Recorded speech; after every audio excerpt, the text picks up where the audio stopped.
Uncle Kermit, could you at least read me a bedtime story? Well, okay, but just one. You know, there's a book around here that's all about Gonzo being bored one day and what happened to him. I think you might like it. Here it is right here. Well, what's it called? Well, it's called... Hey, buddy, watch this. I mean, the Cold Light series is a good follow-up, so maybe we keep it. Maybe. I'm going to regret this, though, if we don't hit the right stuff. It seems like we hit the right stuff. Okay. This is sort of perfect. Mermy and Murger are great openers. Cold Light's a great follow-up. Blazing Battle Mage is a little annoying. Maybe I go ahead and coin the Murger here. It makes my turn 2 pretty awkward in most cases unless I hit exactly a 1-drop, but playing the Mermy into this just feels so weak. Something I want to do. Why does this deck have tip the scales? Most of the Murlocs have important battle cries. Well, battle cries don't work if they're in your deck, right? It sounded really smart. I didn't mean it to. I meant it as a legitimate explanation.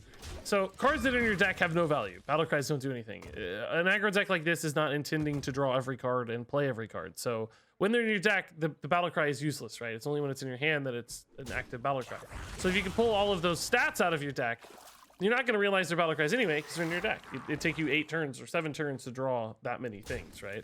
So you'd rather just trade those instant stat dumps for the sacrifice of any kind of important battle cry. You just want the stats on board. So you're basically saying, I'm not planning to play this game to fatigue in any world or scenario, or, you know, it's just never going to happen. So instead of that, let's just dump some stats and swing and win the game, right?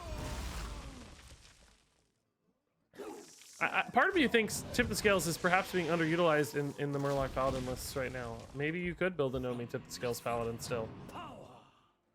I don't have, you know, the explanations for all these decisions. I'm just kind of extrapolating and assuming the reason things are happening the way they are. Boys, make some room by the hearth, won't ya? How did you end up doing in the Invitational? I missed the end. I went 2-2 for matches and 5-5 for games, so dead even. Which placed me 4th out of 10th on my team. That's why we lost, because even was 4th instead of, no. I think I would have been like 8th on the other team maybe. So clearly our team didn't do super well. We had a lot of people go 1-3. But yeah, no, we lost a shaman who just hard countered us as a priest. Like, I don't know that there's anything we could have done to win that one. We came kind of close. We tried a couple crazy things, but without being able to change our deck mid-round, there's just no way we could have got there. She just made a really good call. And then Demon Hunter, we got really close to winning. We went 1-1 and then lost the final one in a close game. I think this is our only real chance here. I think it's better than Cold Light Seer just because we stay on curve and dump a 7-8 on board. It's the important part of it, really. This guy coming up is going to be a pain, but not that big of a pain, really. You need board clear? I don't think so. This is an aggro deck. Most aggro decks aren't running too many board clears these days, particularly, you know, Murloc Paladin as the currently best deck in the game, weirdly, at all ranks anyway, not at Diamond through Legend. It doesn't run board clear either, right? It just runs. Well, actually, maybe it does have a consecration in some rare cases, but not most lists. You just want to get ahead. If you run board clear, you just risk whiffing on your curve, right? That's always the problem with board clears in an aggro deck. You just risk throwing away your curve. Alrighty. Let's see what we can do. Oh, this might be a little more important than a Cold Light Seer, although perhaps not, since we only put 1 damage in play anyway. Yeah, this is fine. Alright. This guy's coming down, but he can't go face, so that's not the end of the world.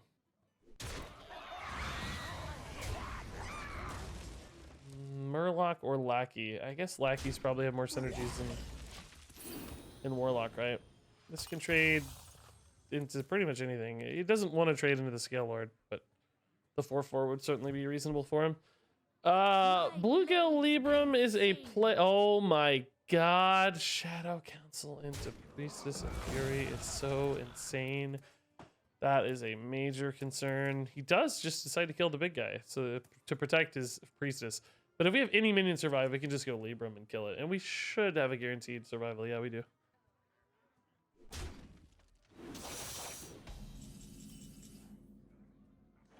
Oh god, I sneezed. I don't know if I hit the mute soon enough, but I sneezed. I don't think I need to commit to the Libram yet when I have an onboard way to kill this, right? This is kind of nuts.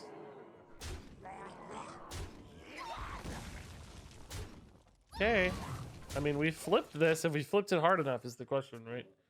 Can we deny all those future big demons? And I mean, we do have Libram of Hope. So, I mean, if we can just stabilize one more turn, it feels like we might flip this. This can also help us trade. Those aren't big demons. Is he out of big demons? Yeah, actually, I guess so, huh? That's a fairly weak development in the scheme of things. We can just trade, trade, trade. I do have to kill the magic carpet, so unfortunately we have some kind of weak math here. Sick of hitting minions, but it works out. Okay, so we've stabilized by a taunt. We have a big heal incoming. This might actually be a pretty amazing game. It'd be an amazing game. Yeah, I'm playing a legend player. What's going on? Yeah. Oh my. We can Libram that and that. I guess that means we're gonna take a turn on the Libram of Hope, which really shouldn't be too problematic. I think that'll be just fine. Since he's not a deck that typically has a lot of over-the-top damage, and we're still developing a ton of stuff. Pressure, value, resources, face, kill him. We don't even need Libram of Hope now. We just win the board and kill. Man, what a stabilization. The Scale Lord turn was clutch. Scale Lord MVP here. Twice, actually, I think. We do not win this game without Scale Lord, that's for sure. Hand of Gul'dan, can he draw anything here that bails him out? I guess if he's running like a Plague of Flames, maybe? That should upgrade. Probably. Hog Merchant to clear some stats, but doesn't seem like enough. Terran Gorfiend pulls him some bodies, but doesn't defend it all.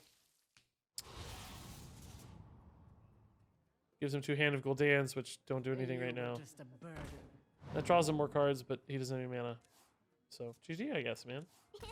Maybe old Soulfire would have got him out. That was awesome. Man. Man. Man. I remember you saying the goal for the tournament was make no misplays. I actually don't think I said that. I think I said not miss lethal, right? I think I actually said specifically we might make some mistakes, but I don't want to miss lethal. Either way, made some mistakes, but didn't miss any lethals as far as I know. Deathwing lethal, sure. We missed like an 8% lethal. That would have lost us the game 92% of the time, sure. We missed that one, but otherwise I think we were good. But yeah, good question, man. Good question. It's always good to like check in on your goals and your do assessments on your goals. That's a great question to ask. Okay. It's Genesis. Thanks for the upgrade of the Twitch Prime to the tier 1 sub. That's amazing. And Gentle Gamer dropped another gifted sub to Ball Boy. Thanks, Gentle Gamer, dude. That's nice. Connor Abbey, I just make them play against Res Priests forever and always. If I were to dictate what determined hell, it would just be convincing infiltrators just on loop. Greetings, fellow humans. Just over and over again. All right, let's do this. Early Doomsayers. Spooky, but I mean, we kind of have a decent follow-up here. I mean, this gets pinged, I guess. Maybe I shouldn't have even done that, honestly. I was actually thinking he was doing it a 3 mana. Jeez. Not pinged. Okay, even better. Cool. Now we just trade up. Great news. Oh, hey, we don't know our opponent this time. It's bugged out. Why did everyone stop playing quests? I don't know. What's the deck code? Here. I have it handy, actually, for once. There you go. See if this is a Flame Ward first. Not a Flame Ward first, okay. I cannot wait to read these. Certainly rather give them a 2/3 off Mirror Entity as opposed to a big ol' Murger. This deck doesn't run the main Libram of Wisdom, so we, believe it or not, we don't actually have a cheap card to counterspell. It's so weird. So, I mean, I guess this is as good of a time as any to test this and burn it because, oh, it's not. Oh, Netherwind Portal. It's still not showing up on HS Replay. My God, how many times do we have to do this? I swear to God, it's still not showing up. I thought I updated HS Replay. I can't trust it anymore. I just can't. Most of the quests are not as good after rotations. That may be true. I haven't really ran through them all and thought about it. I think Shaman Quest still seems pretty cool because it has the lackey package. Quest Priest is not the predominant way to play, but it's still playable, I think. Okay. No telling what that Malygos has. We really do need to hit our Murgurgle Prime or our Tip the Scales, I think, to make this a compelling game. Maybe even Underlight Angling Rod too would be cool. Just worried right now we're running out of gas and don't have nearly enough significant reload, right? Oof, that Malygos' explosion with the spell damage is brutal. Oh, there's the Underlight Angling Rod. Okay, cool. Do I have to go face? I mean, how much? I have actually 10 damage right now just off of the weapons. But if I lose this board formally, how do I ever get it back, right? I just don't think this deck has enough reach. Like, yeah, we had a Leroy go face, but we don't. That's actually pretty unfortunate. I was hoping to be able to play both Murlocs right now. So this is 4 and 4 is 8. That would leave 6 damage for the Underlight Angling Rod. Kind of hate it. Octosari would be a good draw. Yeah, for once, Octosari. But if I could magically transplant an Octosari into my deck and just go, hey, bro, get in there. That would be delightful. 100% would be amazing. Is he going to give that taunt? Probably, which sucks. Because now I might have to run in the weapon. I can Libram of Justice it down, but then I lose the value, right?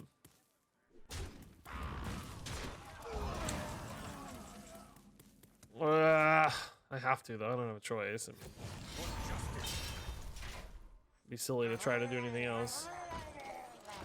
You do honestly have a fairly sturdy board position now, but not enough damage and not enough follow-up. We have to hit Tip the Scales or Murgurgle Prime, like, now. But 90% of our deck is completely dead. Just garbage. Bulb Oil. We've actually done that before, believe it or not. Okay, freezing us out here. Trading. Murgurgle Prime. Fish Flinger's like one of the better options, I guess. Maybe a Bluegill Warrior. Oh, Toxfin is interesting. He probably wants to trade that 5/5 here, right? So let's make him work for it. Well, I mean, we got 4 minions in play. I only spent 5 mana, though, is what sucks. I really have to hit my 8 drops. I mean, the Libram would be fine, too. Flame Strike. Ouch. I'm gonna die soon. Aldor Truthseeker is better than nothing. Better than nothing. This deck needs more dragons. Well, yeah, normal Murloc Paladin runs a little more dragons, I think. They run, well, maybe not lately. Never mind. I take that back. They don't.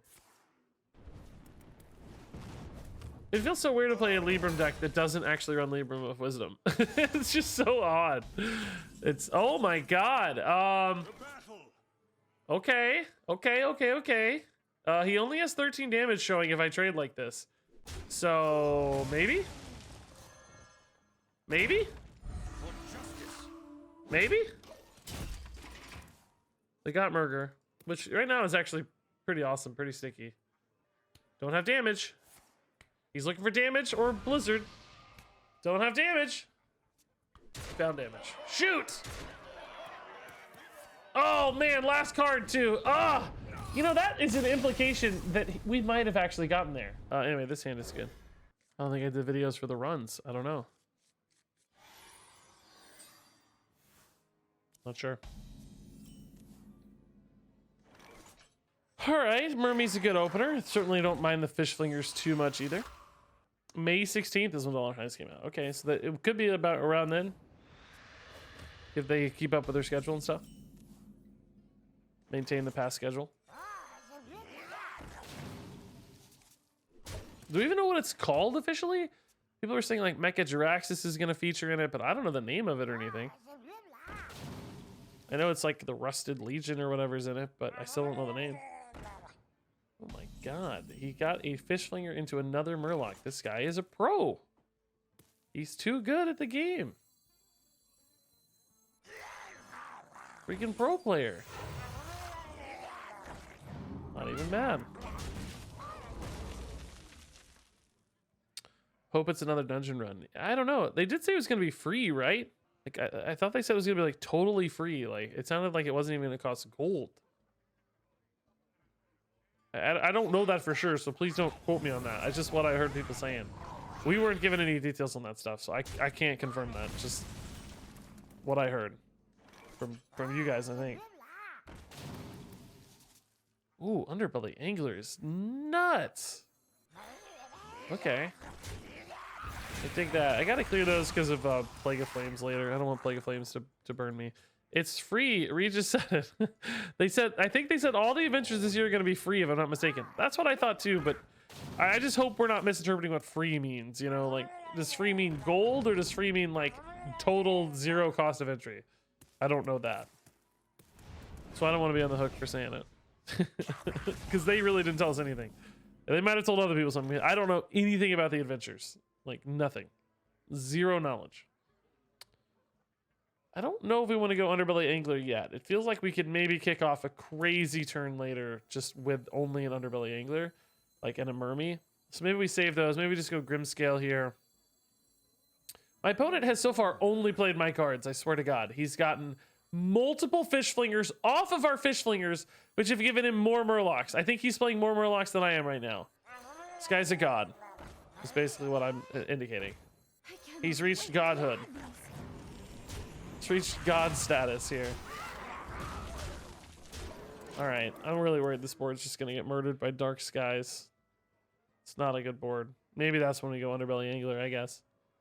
That would be a fine time for it. We need to make a Murloc Shaman. It used to be good. I feel like it could still be pretty decent. I don't know if they got any extra support, but I guess they did lose like Hagatha, which was being played in it some. It's a late game reload tool. Favorite version of Cube Warlock? The version that doesn't exist. I didn't really like that deck very much. Oh, Dark Skies wasn't that good. Oh, I had way more health than I anticipated. Oh my god. Yeah, great. Oh goodness, I thought we were just doomed on Dark Skies.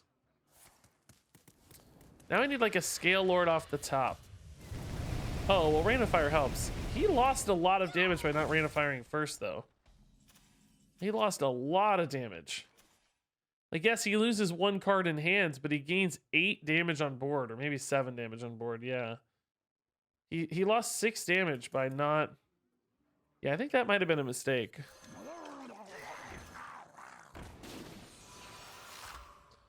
Man, this gives me a chance at 1 extra Murloc at the cost of losing health on the Angler. I think I actually value the health on the Angler more.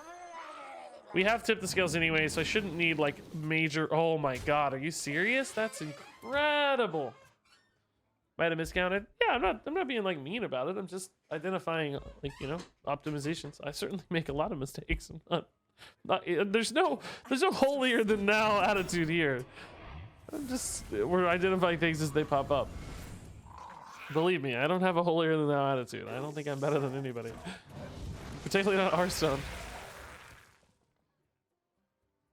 Been bouncing on Diamond 4 for weeks now. Any advice for Legend? I just flew with Demon Hunter, man.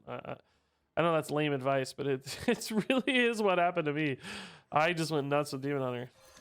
Usually I just find that deck that kind of flows for me and go for it, you know? I don't think about it. I don't have to worry about it too much, thankfully. It's usually...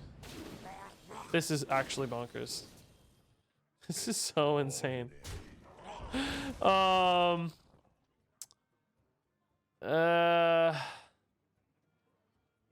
okay, we'll play this. Trade in that 3/3, I think. This is just so ridiculous. Look at this. Look at this. Oh, I'm out of mana. Shoot. I thought I was going to play one more Murloc. In that case, we trade here probably, huh? Yeah. Yeah. Yeah, I think we have enough reloads now. We could just go face. I don't think we need to worry about trading anymore. We have enough. We have both the tip the scales reload. We have the just, you know, wide board Murloc plan here. So if he clears the board with like Twisting Nether or whatever random garbage, I don't care. Discarded an Albatross. Okay. That's cool. Just gonna burn through both of my anglers. Which again, that's totally fine. Right now he's gonna have to worry about the board still. Feels like Libram of Justice plus Grimscale's gotta be lethal here. I don't see how. Or maybe just Toxfin, Grimscale. There's like a million. There's like a million paths to victory here, honestly. All sufficient. Yep. Easy, man. Jeez. Those anglers were obscene. I guess that happens sometimes, huh? Alright, how likely we hit a 2-drop? I think we gotta be more likely than this. I think we can keep the War Leader perfect, okay. Murlocs in particular, we want to win the early board and be the one who's dictating the pressure here, I think. Since, as we know, other Murloc Paladins don't have great recovery tools. This could be Libram, though. At Platinum 4, I don't know how likely we are to see other Murlocs. Murlocs might be climbing faster, frankly. Do you know what this deck Never needs? mind. Deathwing. Never mind. Deathwing would be... It wouldn't be the craziest idea in this deck, to be honest. I think you could probably make it a halfway decent argument for Deathwing here. To be frank. Just because you sometimes love those late game, like, final resort cards. In some ways, Tip the Scales is already like that, I guess. Obviously operates in a different direction, but similar in theory. Okay, he is a crazy Murloc deck here. Too fast. We gave him a 1-drop, which sucks, because now he can play that for a ton of tempo. We might have already fallen too far behind. I don't know. Maybe Skyfin and Aldor can bail us out of this, but unfortunately he now has 4 Murlocs on board, and I only have 1 that's going to die very freely. If he has like a Cold Light Seer here, I think we're in trouble. Murloc War Leader wouldn't be that bad just because I'd ping it with my weapon and we'd be fine. I need to hit a... Oh, Cold Light Seer is the nightmare. Okay. Another Angler. Alright.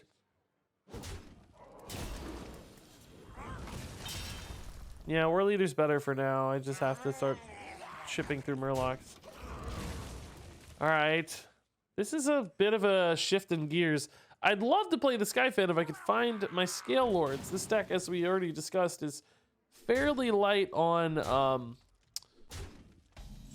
Dragon Package stuff. Libram is actually pretty cool. It does pull me a little farther behind, though. I could just go Murloc War Leader into Murloc Tide Hunter, value trade, and set up a pretty nasty board to trade later, I think. I leave him a lot of damage on board, but these are awkward to deal with, because even if you trade into the War Leader first here, you lose this guy. You trade into this War Leader first, you lose this guy. So you want to trade here and then here. This goes to 1. This stays at 4. But if it's at 1, oh god, that makes the math a little worse. Still though, this being at 5 is the significant break point. So it doesn't change it too much. It denies me the easy trade on the oh, it does change it too much because now this gets to go phase. Never mind. It changes everything.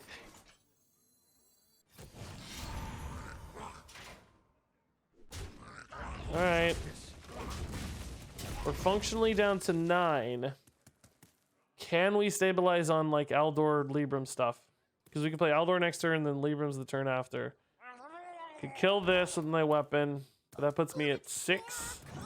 That's a really low pressure development, I have to say. I would have opened there with the I would have opened with the Bronze Explorer in case you find a dragon you really like, right? Oh my god, okay, that gives me the on-curve line. Means I might be able to do even more with Librams sooner. He has the clear on this minion, and he could make it... He actually could chip in quite a bit of damage as well. I guess a Murloc War Leader would be the worst case, or maybe that's the worst case. No, I'm not dead, though. I'm not dead, so that means it's not the worst case. Being dead would be the worst case scenario. This is a random dragon. Who knows what on earth that's going to be. Bet he's not expecting this, though, I gotta say. I imagine this will come as a surprise. Alright, I'm not going to kill McGurgle because I don't want to put that in his draw for this draw. Like, yes, of course he can trade it in and put it in, but there's no reason for me to put it in sooner. I have enough stats on board to deny anyway. I mean, I guess if he gets like a buff from a Murloc, he could maybe kill the 8/8 taunt, but I have another one if that happens. So I'm just basically playing for slowing down this McGurgle coming.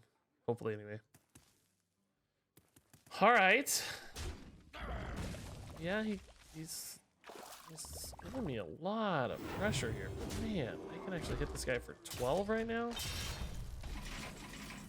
Jeez Louise, dude. I'm not gonna hit him for 12, but I think I am gonna flip the game right now. I'll tell you that. Do I heal this?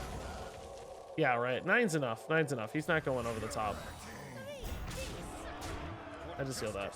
Okay.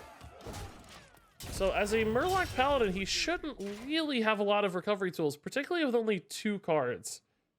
He can't get any value out of his weapon first without darn near killing himself. Nice. Wow. Wow.